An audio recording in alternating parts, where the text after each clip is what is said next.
Welcome. You're watching Spirit of Life. I'm Norm Currie, and today we're speaking with Pastor Steve from the Church of the Nazarene. Thanks for coming in, Pastor. Thank you. Thank you for inviting me. I'm really happy to be here with you today. And the first thing you can do is to explain the Church of the Nazarene, because that's pretty unusual. We don't hear it very often. Yes, that's true. The Church of the Nazarene is not well known here in Australia.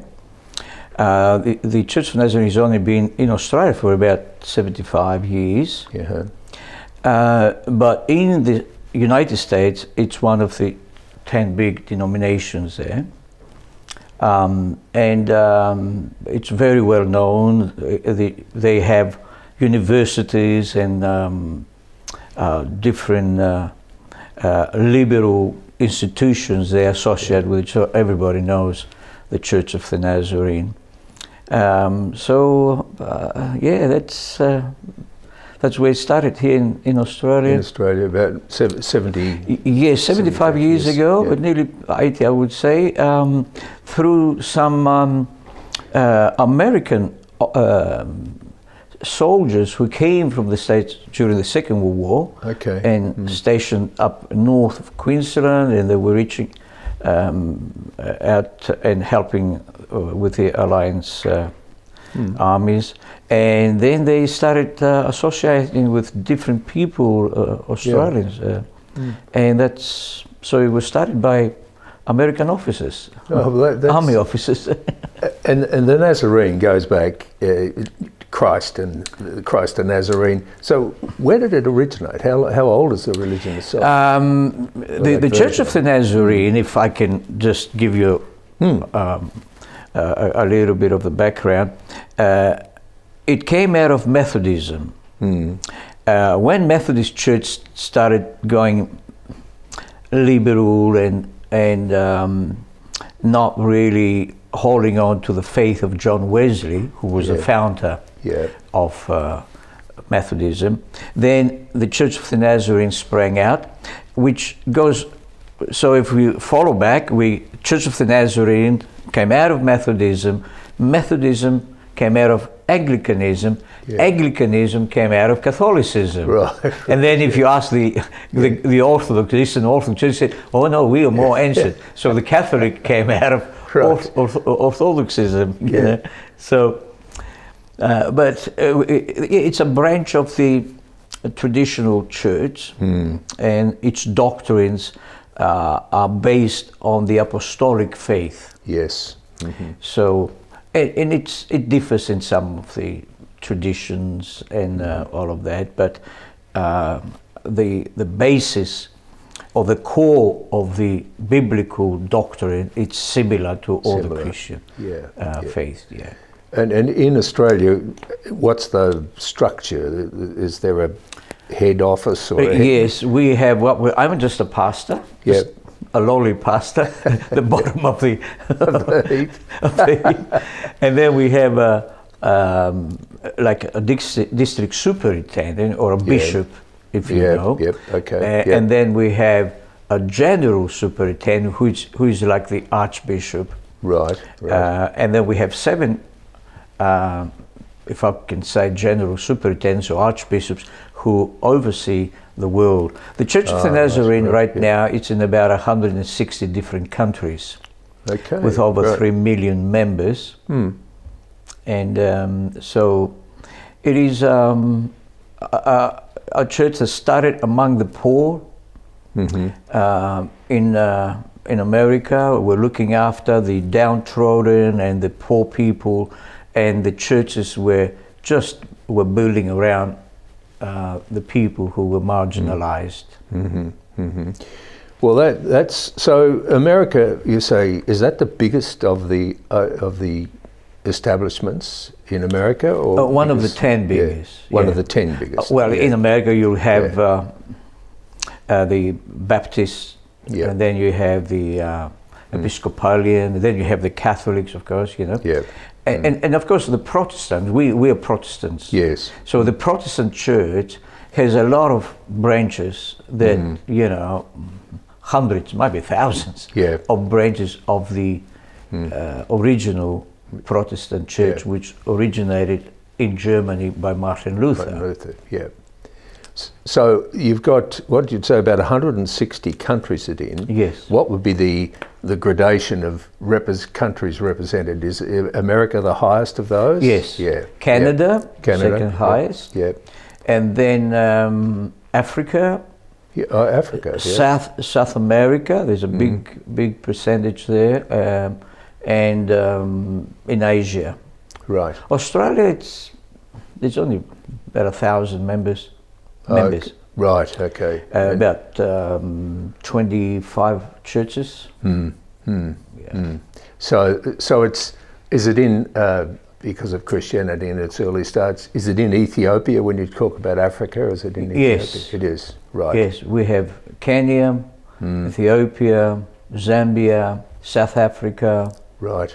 It goes back to one of the early missionaries that left America and were drawn to go to the poor countries, where they would go and build schools and build hospitals and build clinics and orphanages and look after the poor people. Yeah, yeah.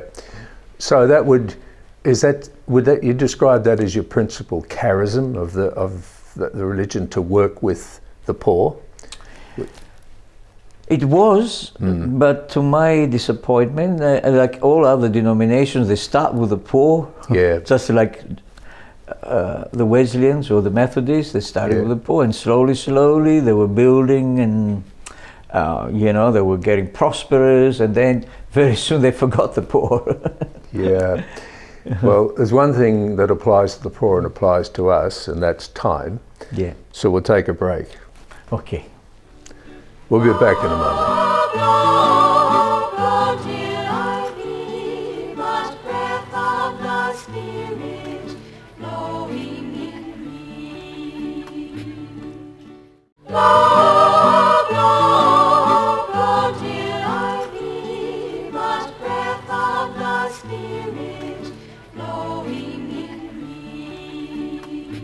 Welcome back. You're watching Spirit of Life, and we're speaking with Pastor Steve from the Church of the Nazarene. Now we're on an interesting line there of the actual size and operation of the church. There's a question which looms in my mind. Why are you involved, and where did you get started?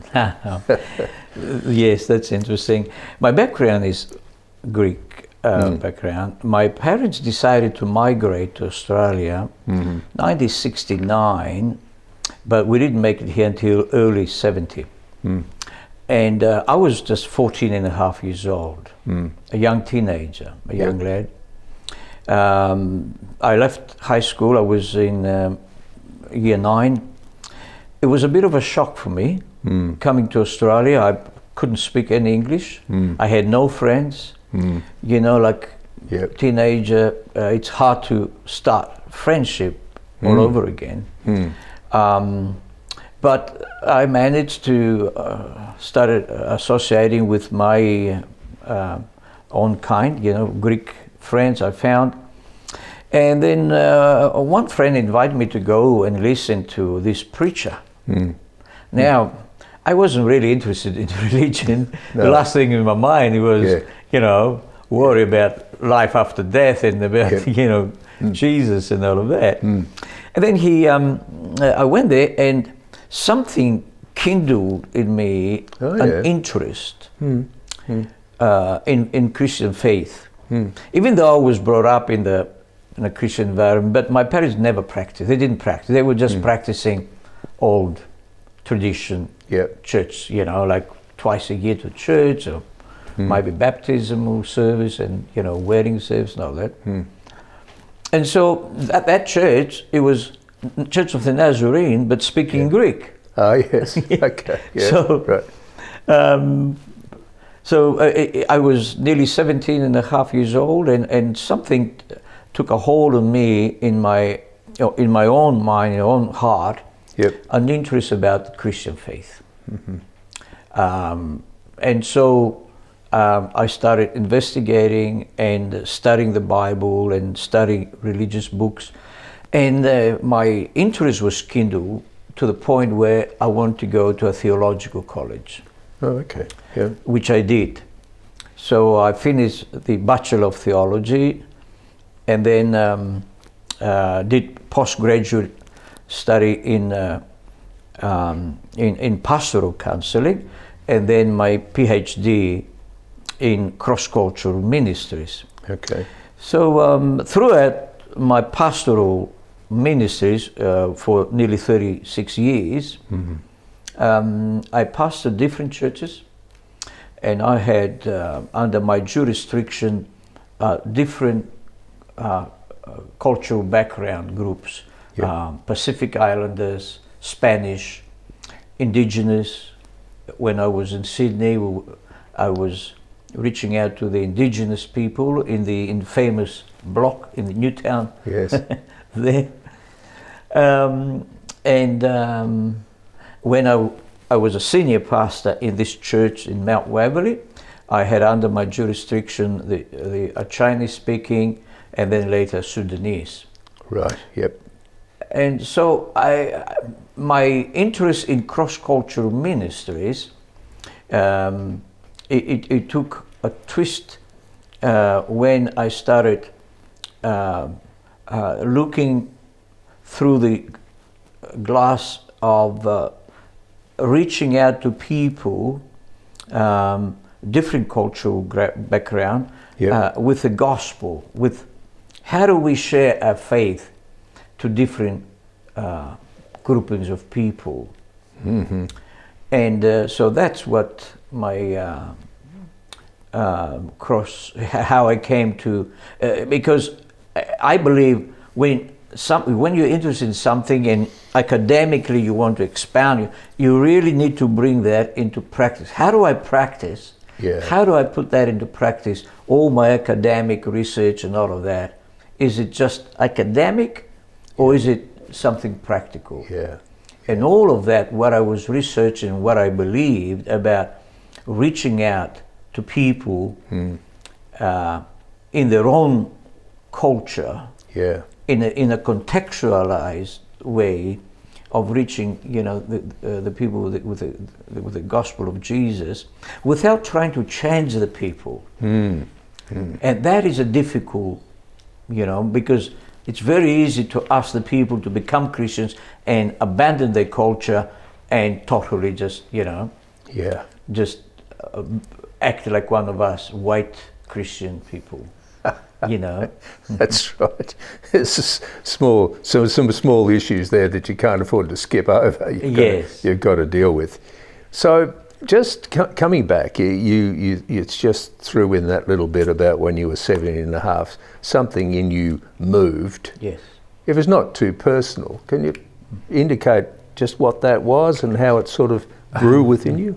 Well, I like the title of your program, Spirit of Life. Ah, right, yeah. I think that's what it's called, isn't it? It is, yes, that's right. Now, the Spirit of God, I assume we all believe in God. Yes, that's right. The Spirit of God moves in mysterious ways. Yes, yeah. And we can't box God. We can't say He only works this way or that way, or through this denomination or through that. God is much bigger than that. Much larger than that. Right.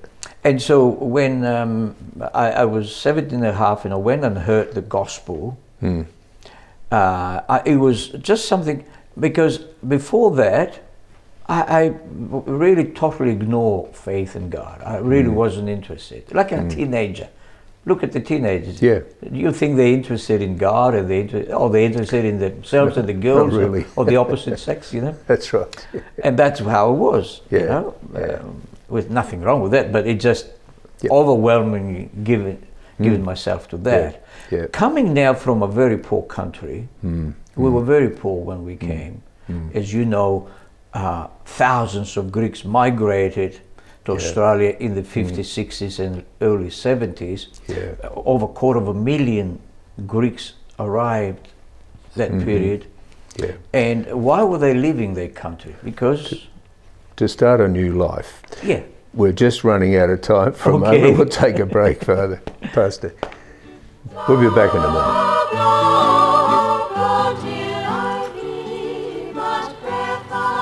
the Spirit flowing in me.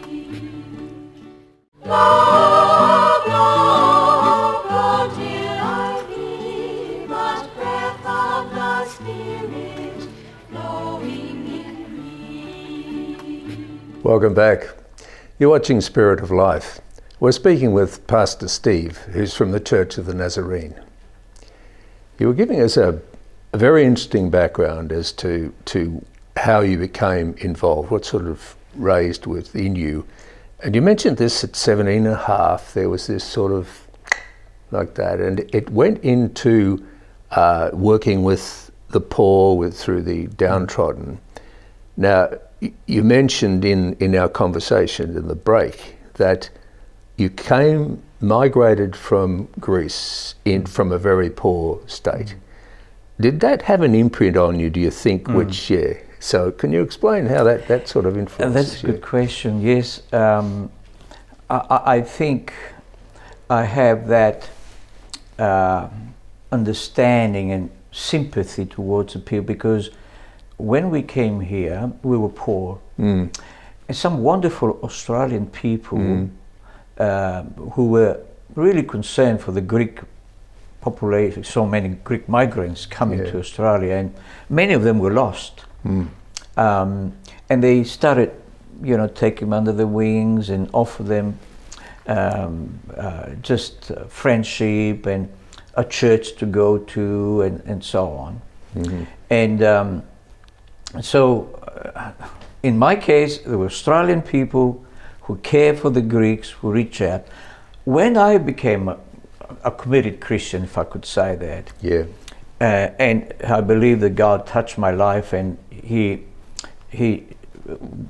saved me, if I could say. I know some people that don't understand what saving means. Saved me from myself, really, that's right. because I was going the wrong way.